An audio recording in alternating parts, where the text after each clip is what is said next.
nanging boten kados wonten kasatriyan Madusari. Sang Pangeran Arjuna Diyarsa ngempalaken sedaya para prajurit. Untaping para prajurit ing Cinandra satriyaning Krishna Bwana Selai.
Sagunging para prajurit, sagunging para kadang lan garwaking pun kakang. Inggih kula Kulo padha diprayogake kanggo kanthi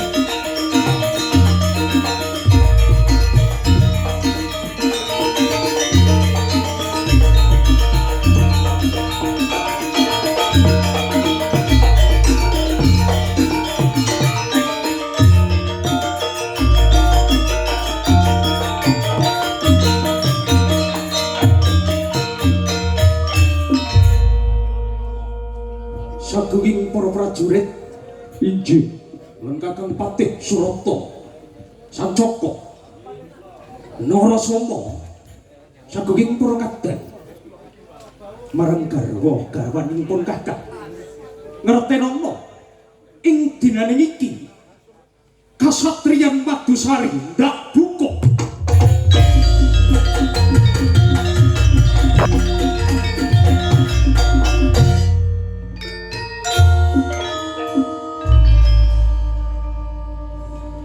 ditata apekaning ya Diaj. Inggih kan Mas. Awit suwi lan ati sowan.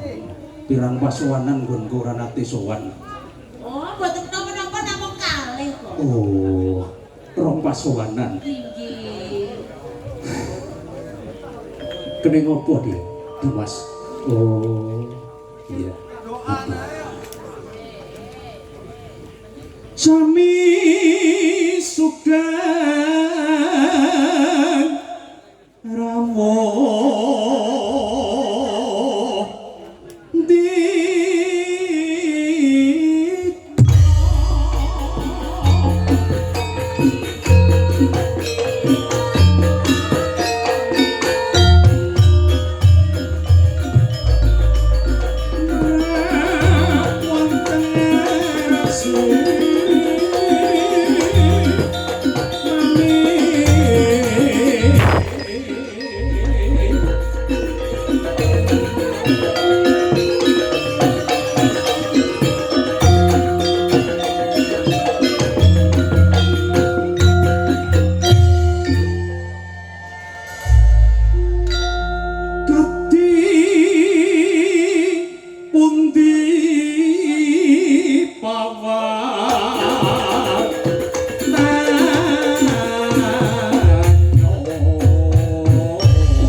Geni. Wesan tam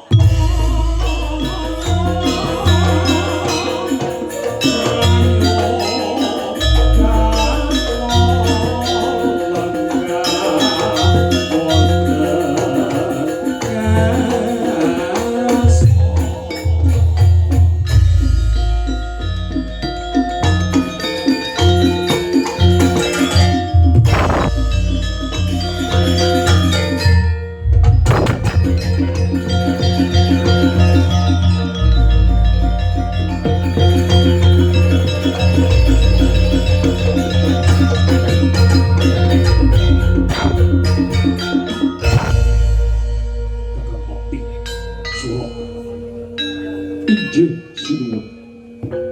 Dadekake rasa kumbiran ning atiku. Kabeh sakuging para prajurit lan sakuging para kadang-kadang. Kabeh padha nderek nangkilana ing pawiyatan agung kasatriyan Madusari. Injih sinuwun sedaya sampun tumut gempang. Kakang Patih Suwa. Injih kula. Kados pundi kemajenganipun wonten ing kasatriyan Madusari. Antuk berkah pangestu panjenengan. Panjenengan ampun kuatos kalih kemajenganipun kasatriyan Ayubi Madusari. Ugi sagung para prajurit sampun ngetingalaken keterampilanipun piyambak-piyambak sinuwun. Bagus Kakang Patih Suraka. Injih dawuh. Aja nganti lirwa ing penggalih. Uga aja nganti nalingsir sawayung glegering kaupaman. Lungguh kanthi prayoga. Nistakaken dawuh sinuwun. Kakang Sacaka. Injih dawuh kula. Kapriye dening sira mimpin sakunging para prajurit ana ing kasatriyan Madusari. Sedaya para prajurit nggih menika kesatriyan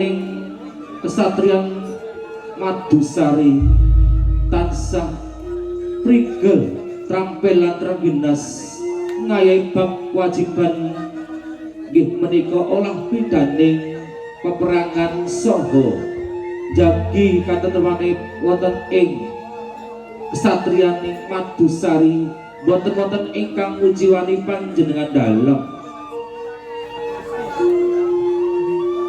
Patih Sacaka.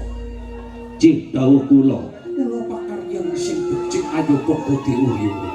Uga kabeh kasantosaning kasatriyan Madusari ndak butuhake kelawan jeneng sira. Panjenengan boten sakuatos sampun dados wajib kula atur panjenengan badhe kula estakaken dawuh. Tunggu kanthi prayoga. Injih. Parang sira marasa Dawuh kanthi nimbalan kula.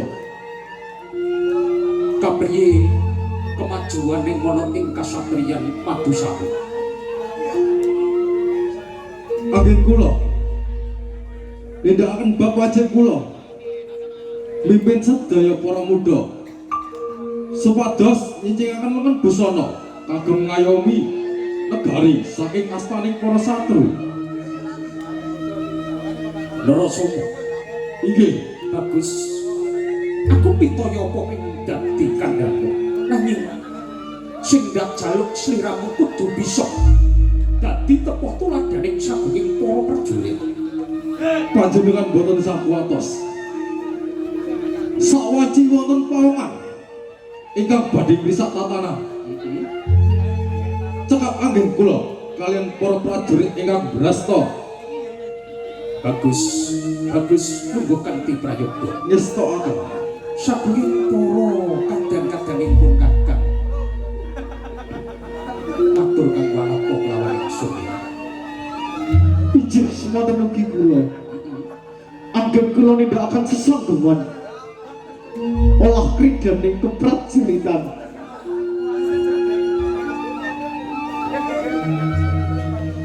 Sedaya trampil ugi terengginas. Mbok bilih wonten pangan ingkang badhe mingkep pendhapa yen ta boten wonten tapak asta panjenengan boten kula aturi salam. Bagus Naratopo Ijih kinimbalan kula yen ngono lungguh kanthi prayoga. ijih pangastaku dawuh Marang kadang kuloro sakembaran matura dewi-dewi kelawan pun kakang. Ijin kula dawuh Mas. Anggen kula nindakake bab sesambungan Kapriye? kalih kamas-kamas kula terus mantun Mas. Nek matur kelawan pun kakang ora usah grusa-grusu ya Dimas. Aku ngerti yen to sliramu digudha kae kadang siji kae. Mbok yo sing ngakor, ora usah kaya kucing karo Lah, mula ya sing ngakor ya. Ijin Mas. Bintang ijih maju Kang kene, Mas. Cak. Maju kene. Gini. Rada nyedak lawan pun kakang bening ketara pasuryaning eman-eman gantengmu, eman-eman bagusmu lho. Sliramu ki dadi pangudas maraning sagunging para wanita. Yen to nitih pasuryamu ki ireng manis pakulitaning, ya. Ijin Kang Mas. Kapriye sliramu nderek angkilana ing kasatriyan Madisari. Ijin. Kangen to kelawan pun kakang kowe? Iya ta? Gae Boten Kang Mas. So, Ijin. aku sok-sok mbok salam-salamke. Modelmu. Aja sok ngono kuwi ya. Boten lho. Mungkin seneng-seneng lanang padha lanange. Ya. Bintang Ijin Kang Mas. matur kelawan pun kakang ya. Ijin. Anggen kula mimpin sagunging para kaneman ngolah kridaning keprajuritan. Sakmenika boten muciwane asma panjenengan dalem.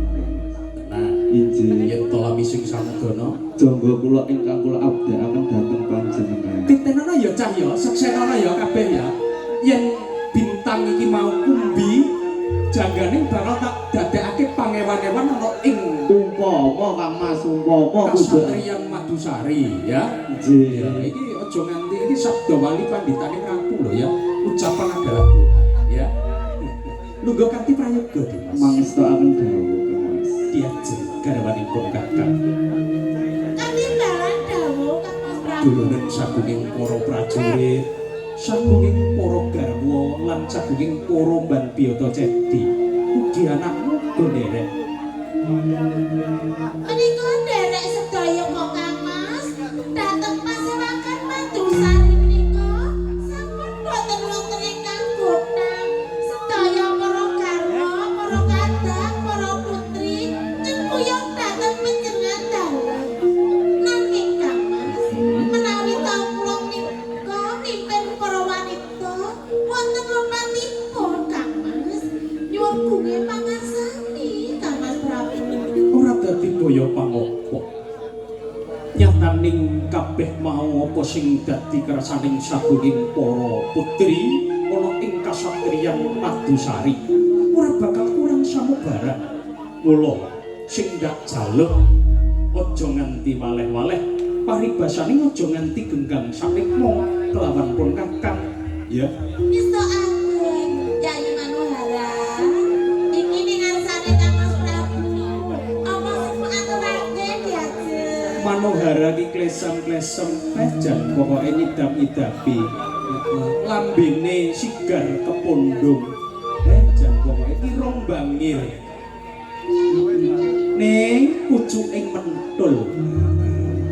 Matur kelawan pun kakang Dimas Manohara. Iki Kang Mas. Saderengipun kula matur menika Kang Mas. Sajenipun kula mlebu sanget dinten niki Kang Mas. Kening apa nggoning sira bunga yen to saged jagung kelawan pun kakang. Iki Awit pamit pun kakang ki rong pasowanan ya. Nanti sowan aku ki ngerti ana sing takon ya. Apa Kang Mas Arjunadi ki kegeser ngono. Ora kegeser aku tindakke sesamungan. Sing ngayahke wajib sendakep sluku tunggal teteki rehne maju kahananing kasatriyan Madusari ya. Menika kula pas jenengan boten sowan niku kula kangen sangat wonten. Semono uga pun kakang sing ndak pikirke amung sliramu diajeng Manohara. Napa iki? Iya. Ya ora kok salia. Sri Kandini lan sagunging para garwa ya ndak kangeni to. Pun kakang ki ora bakal bancin nggih banciladan wong ayu. Kabeh mau ya garwa. Sliramu ki saya suwe ya saya pahit manis diajeng. Wali ya, Pak. Sik to, anakmu lak yo nderek kabeh ta ya. Nggih, betul. Anakku Dewi Manggarani. Katimbalan dawuh kula. Sliramu kok guyang, guyu ki jane ngene ngopo to ya, Kula dinten menika inggih bunga sanget sami kalian Kanjeng Ibu Manohara. Bungae saka ngendi wong ayu? Lah nggih wonten paserakan mriki saged kempal kalian panjenengan malih sami mawon. Ngono. Injih. Ya, pandonganing anak-anakku kabeh ana ing Madusari diwenehi karahayon ya ngantos kukuting jagat. Injih Kanjeng Rama, mugi kinabulan. Iya. Diajeng garwaning pun Kakang Manohara lan satunggiling para putri. Janjane ana wigati sing bakal ndak wedharake kelawan sampeyan kabeh. Ning sadurunge nggonku medharake sadurunging para prajurit lan sadurunging para watih pun Kakang kepingin ngrungokake suaraning kabeh para garwa-garwaning pun Kakang lan putri-putrining pun Kakang sinaksenan dening sadurunging para mantri bupati. Lah ya ngono ya Cahya. Nggih, leres diwenehi Sukohandra Wina ya. Sarujuk Mas Pendi.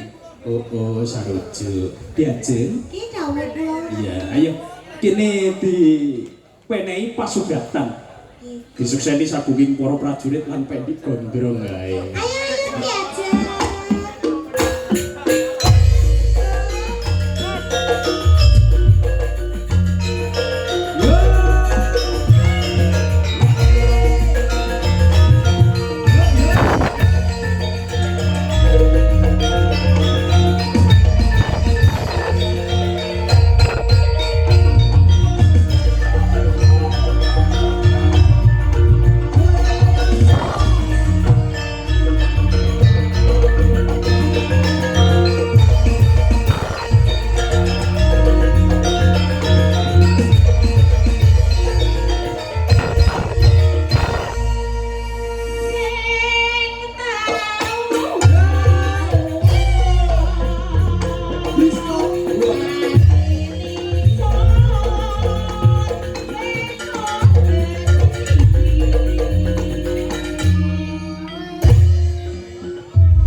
Minangkane Bapak Ibu tuan rumah nggih. Oke.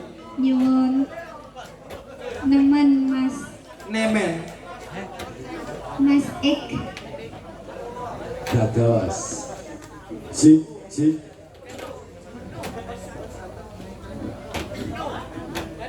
J.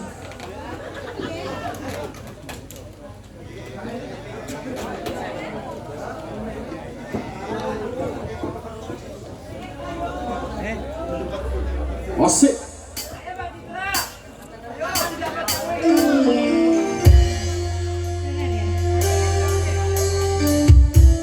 Mas Yoga. Adelia. Halo. Malaysia buat dekor. Ayo dek. Mas Yoga. Rosmi. Semangat ya, Bos. Oke. Krisna Buana lagi.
Menangani pamundutane Mas Ewa nggih. Nyuwun marang Mas. Spesial Mas Yoga lagi sak rencang Mas Riko. Dados.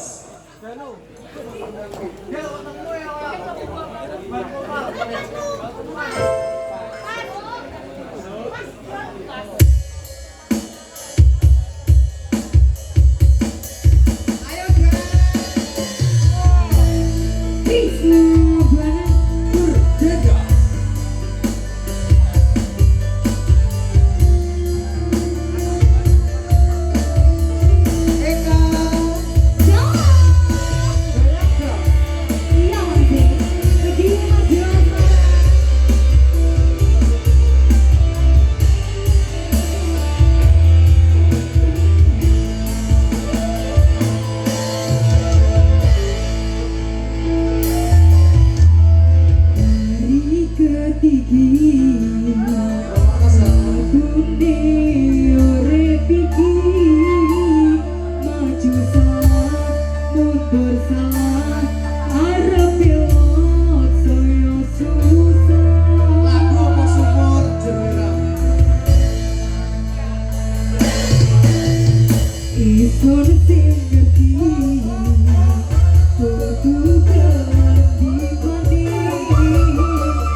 Minangkani pamundhutane Bapak Ibu tuan rumah.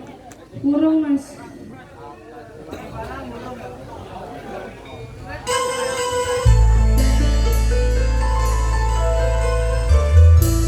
Ambelios nang desa. Mbak Kandang. Rumah lo.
Kakang Bakti. Dawuh kula sinuwun. Kados pundi saksampunipun kasatriyan Madusari dipun paringi suka Andrawina. Bunga sanget menggali kula yen to para putri paring pasugatan punika sinuwun. Kakang Patih Surata lan Sancaka lan Narasoma ngantos injih ana wigati kang bakal ndak medharake kelawan kabeh sakuling para prajurit lan sakuling para mantri bupati.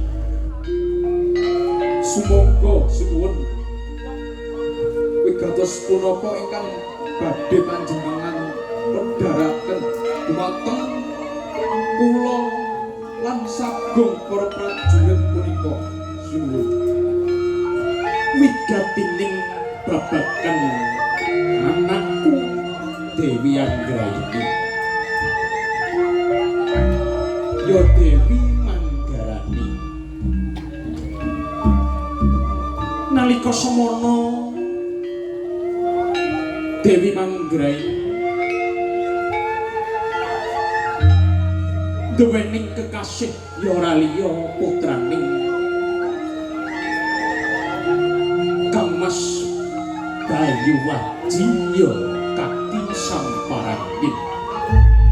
Mula ndadekke rasa gumbiraning atiku sedhela maneh aku duwening mantu nanging kepara nyata Dewi Manggarani kuwi mau duwening rasa tresna ora kelawan putraning Kakang Bayuwaji. Sinuwun sumangga panjenengan purba piyambak marang anakku Dewi Manggarani. Tuh pitakoning Rama lawan sira apa sliramu wis madhep mantep kelawan kekasihmu ya Samparangin. Kula sampun madhep mantep kok ngono. Awit kula gadhahi raos tresna ingkang ageng dumateng Kakang Samparangin. Mula kabeh mau yen to sliramu duwening rasa tresna keneng apa ora dhaup sinaing Rama ning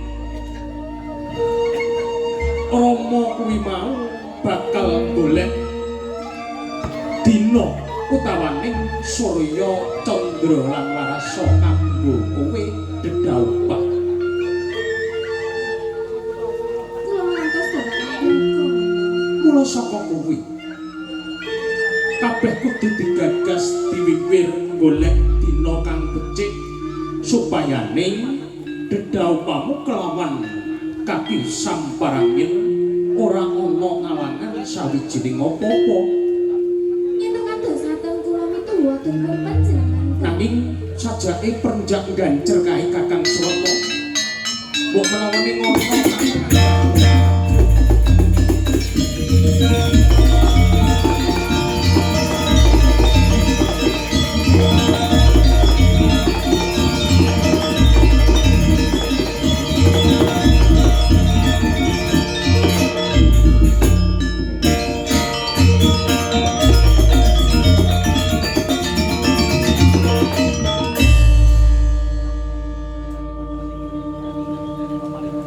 Bopo Peremban Di Paman Arya Sengkuni Arya Soman kono-kono padha diprayogake lenggah kanthi satata Bopo Peremban.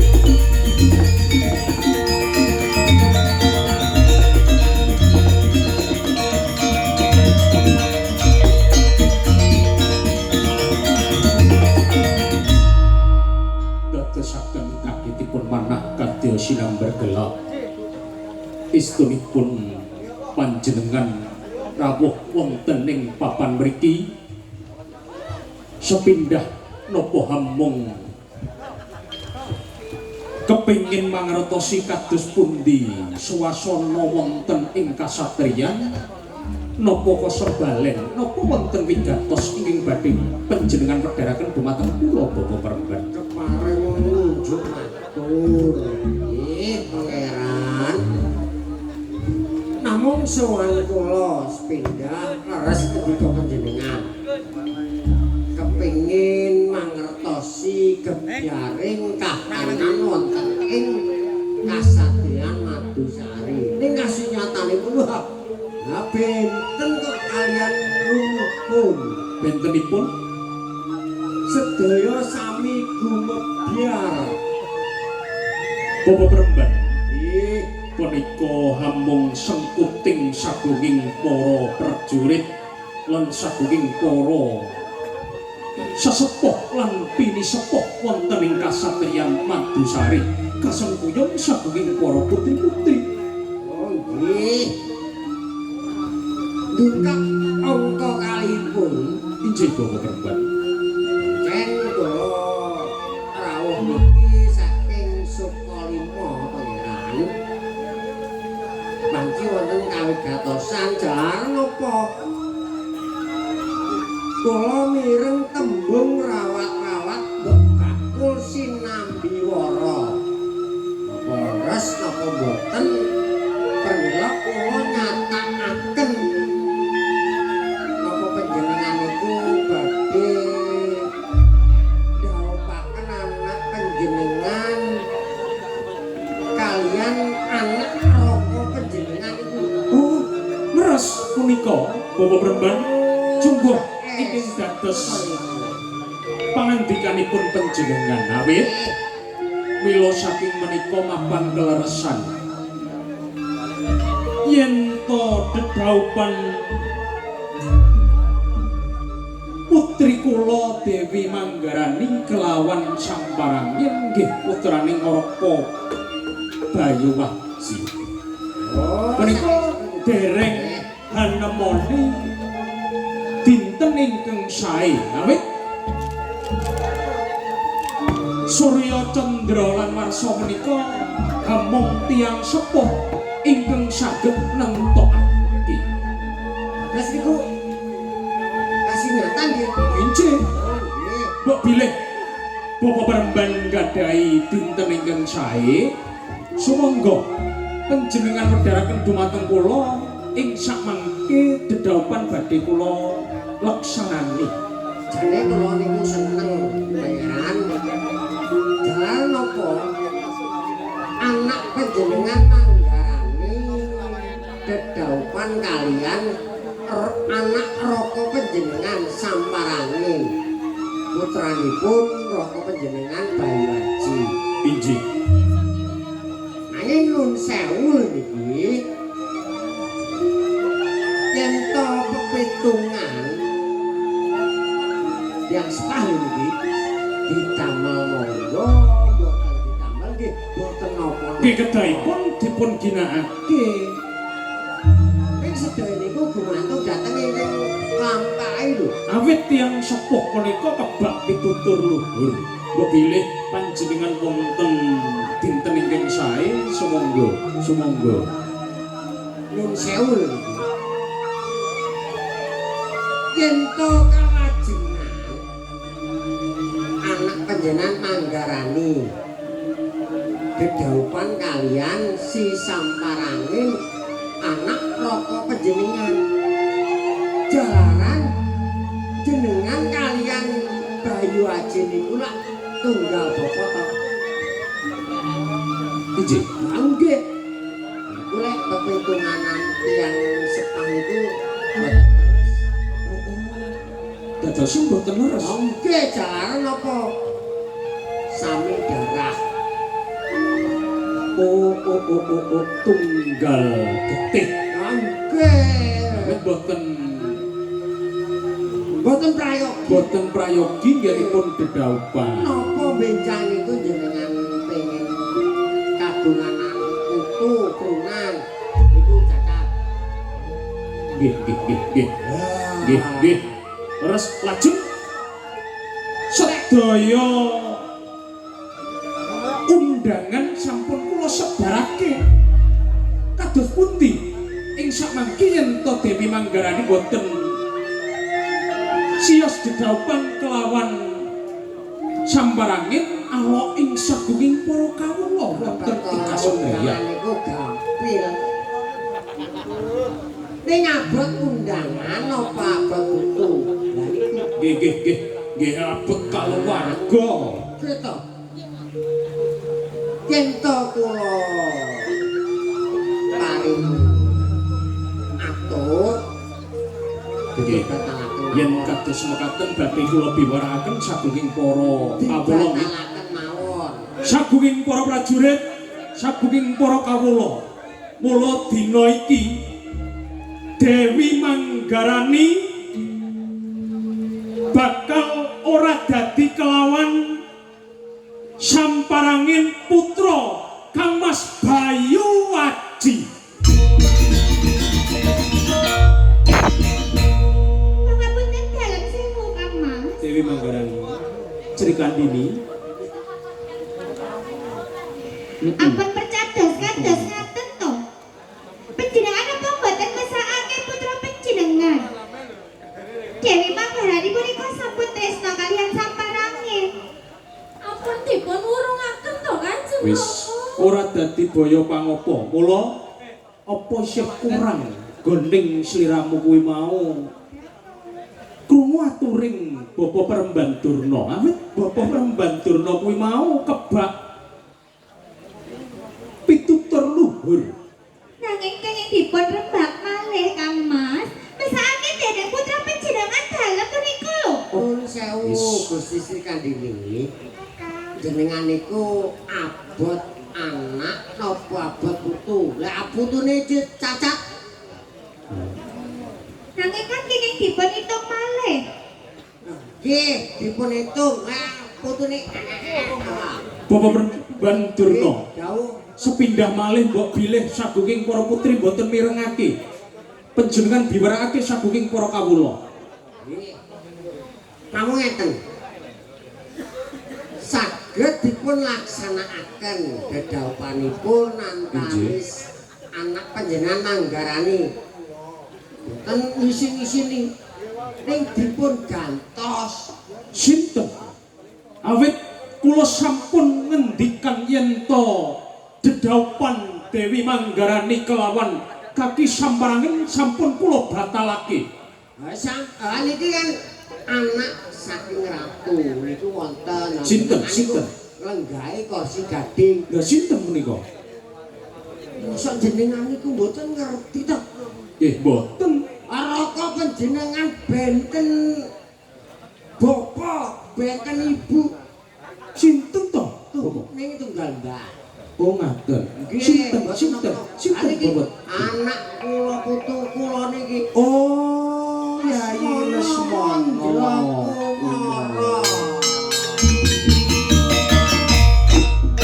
Lesmana Mandra Kumara. Sik aku tak purba kelawan keperunanku wis to Dewi Manggarani. Manuta kelawan pun Rama, penak-penak. Piye? Kula mboten setuju. Ora ya ora tresno kan, Ger. Wis Kula ingkang nglampahi lho Kanjeng Ibu. Dewi Manggarani diajeng sapa sing lungguh uga panguwasa ana ing kasatriyan iki lah ya mula manut bae kelawan penggagang sesuk bening awake dhewe iki nemoni rahayu ben kepenak lah nggih ngaten to Bapak Durna Lesmana Mandra kula mo Mandra Kumala nggih sinten Mandra Kumala Betane jabang bayi. Wong labene jlebet kaya ngono dadi mantuku aku ra. Ora dadi baya pangapa. Ing mangko yen to ana apa-apaning kelawan Dewi Manggarani aja nganti kendhat lho. Oke arepe nyemplung kali setail. Ora nyemplung. Tenang. Jane tak digore pisan. Sampai telepon bapake lho. Bajingan. Boten Tenang. nggih no. Tenan. Tenang. Kowe iso apa? Hah? Iso apa arepe dawuh lawan Kula adik? kula saged mancing. Mancing terus. Terus kula saged joget. Joget. Karaoke. Oh. Pripun? Terus apa meneh? Nggih nomor-nomor kula saged. Ning kowe tresno kelawan Dewi Manggara. Oh, jangan ditanya.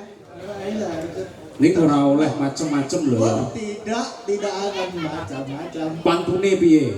Kowe iso pantun piye? Seperti pantun bahasa Cina, Sunjang Jini Jini de Mambu. Balen ono neh. Singkong bunga ya. Nah, untuk Manggara I love you ya. Oh. Piye piye? Piye diajeng Manohara? Ora apa-apa aku duwe mantu ngene iki unik iki. Kasatriyan Madusari ora ono. Kok putune dadine kaya piye to, Saya Mas? yakin sing penting dalane apik, dinane ya apik lak nggih ngoten to Bapak Remban. Nanging sajake rame njaba kae sapa kang bakal lumebu kae. Lumaratno. Pengaku kabeh.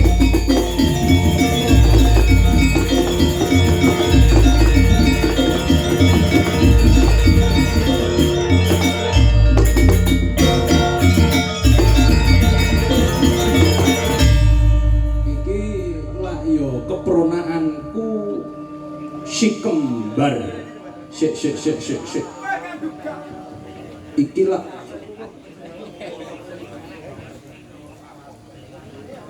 Sik. Iki Gundala. Sapa? Sapa kuwi? Gundala Rejo. Gundala Rejo. Si. Aku rada lali. Gundala Sena paman. Oh, alah. Gundala Sena. Awas seminggu. Rada maju kok an. Gawan bayi. Oh, gawan bayi. Sesuk ditangkap netra ya ibuku lurah. Oh, ngono. Ning ganteng bagus tenan iki. Kowe saya suwe ora tau sowan ning ngarsaning paman nanging nganti paman ki lali kelawan sliramu. Mulane palungguhan iki aku kapang onang karo Pepundhen Wing Madusari. Ngono. Ning kene ngopo sliramu ora sowan, Ya tak kaneni kok. karepotan ono griya kandhayuan. Oh, ngono. Iya. Ya wis yen ngono lungguh kanthi satata.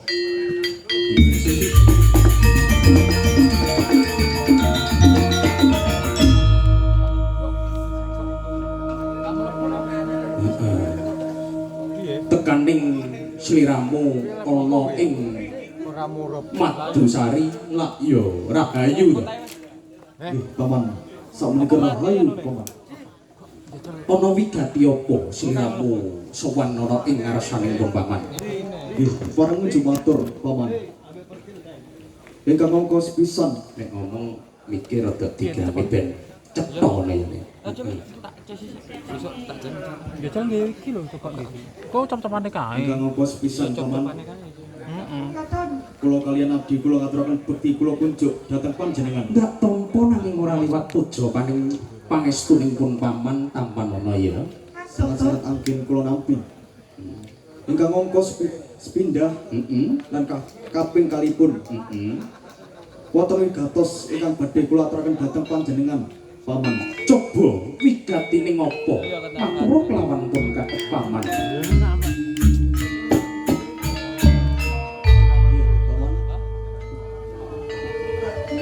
Kula kalian abdi kula dipun utus Kanjeng Rama Ayu Haji pripun kedhawuhaning Dimas Sawarangin kalian Diajeng Manggarani mila ing dinten menika boten wonten awasal dhateng panjenengan paman. Gundala Sena lan Gundala Rejo. Nggih kula paman. Aja ndadekake kaget ing atimu. Ing samangku salam taklipku sampekno kelawan Kang Mas Bayu Waji. Kabeh ana ing kasatriyan padha ayem tentrem gemah ripah loh jinabi nanging kang angka loro ngertenono lan rungokno uga uga ing samangka sampekno kelawan Kang Mas Bayu Waji yen to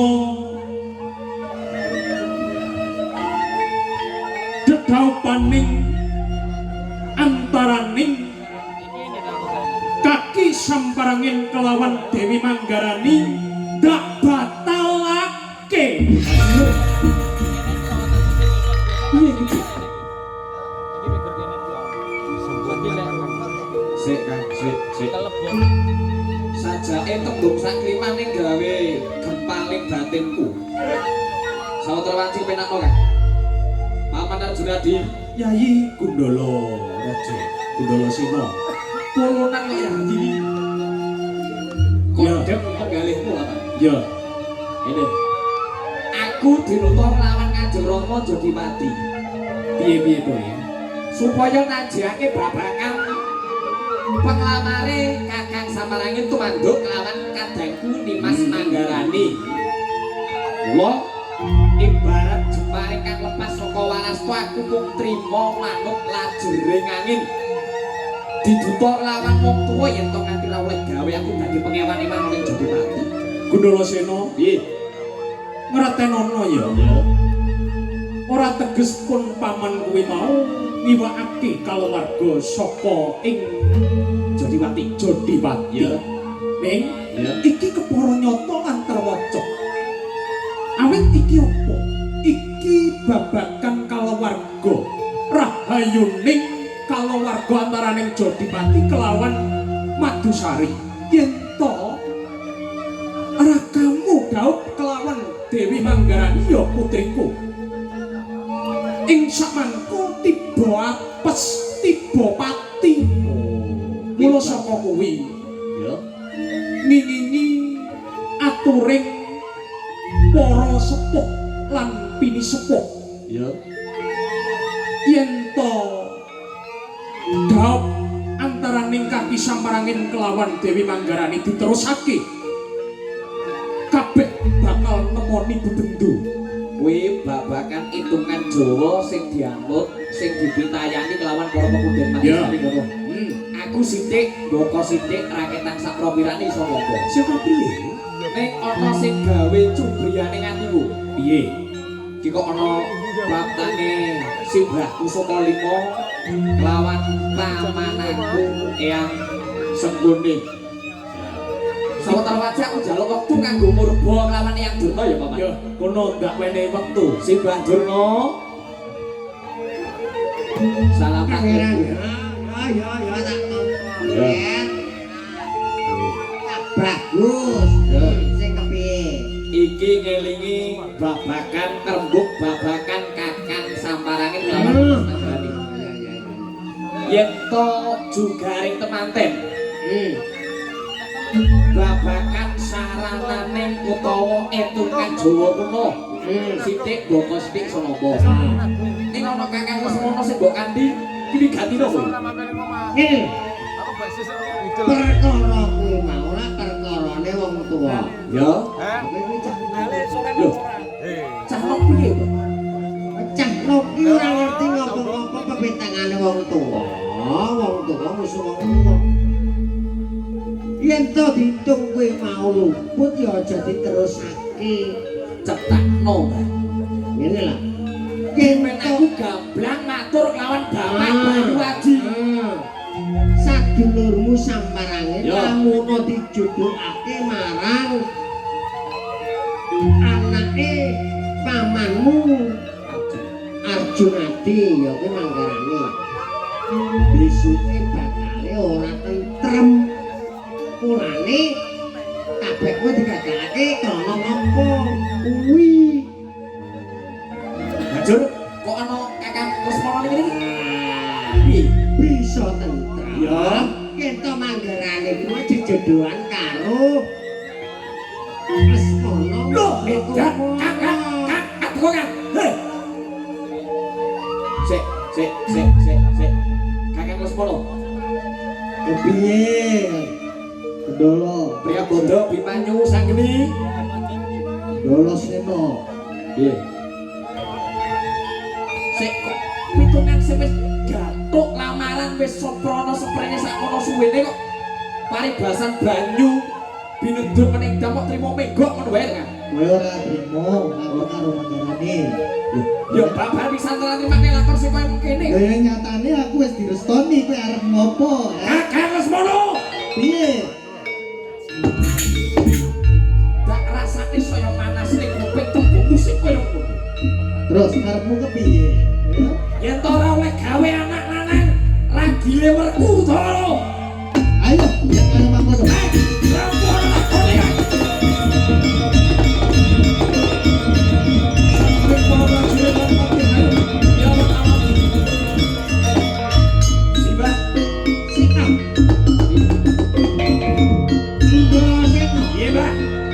Makanya malah dadekke darudak kok iki lho. Aku ora trimane lakon sing kaya mengkene iki, Mbak. Iki aku mangerteni kanthi sampe kene dapurmu. Ora perkara kowe, Iya. iki wis jam 6. Ora ngerti ngopo-ngopo. Apa mbok kira anekno ora iso ngrampungi lakon? Dina palungguhan iki topok tuwek kira gelem minggat temen barakon sing jenenge kondur. Bocah, weh,